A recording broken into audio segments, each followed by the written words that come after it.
Mahal na mahal kayo ni Mami, lalo na sa mga anak ko. Magtatrabaho si Mami ng sobra-sobra para sa inyo.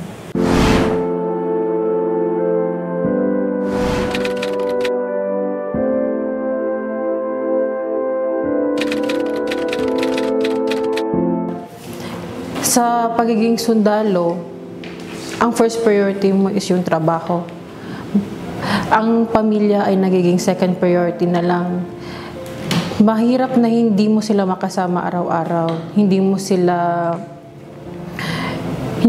mo malagaan ng maayos ang mga anak mo. Ibang tao yung nag-aalaga sa mga anak mo. Wala ka sa tabi nila, lalong-lalo na kapag kailangan ka nila. Sobrang minsan may isip mo na lang talaga na kaya mo ba to? Kaya mo bang pagsabihin ang trabaho mo sa pamilya mo?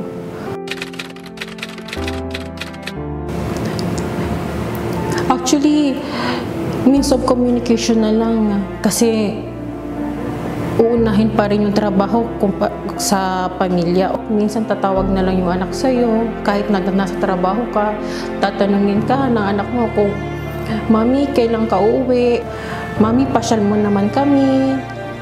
Yung mga words ng anak mo na sobrang mararamdaman mo na kailangan ka nila sa tabi nila. Actually, pagdating sa mga special occasion ng anak ko, especially doon sa birthday, minsan hindi ka makauwi. Minsan hindi natatapat doon sa pribilehiyo na ibinibigay sa iyo. Minsan hanggang padala ka na lang ng birthday cake, hanggang padala ka na lang sa kanila ng birthday greetings, na happy birthday. Tapos, minsan, yung regalo mo is nalilate pa. Kasi sa trabaho natin na lahat ng importanteng selebrasyon na dadaan sa mga anak mo, yun siguro yung hindi maipapangako ng isang sundalo.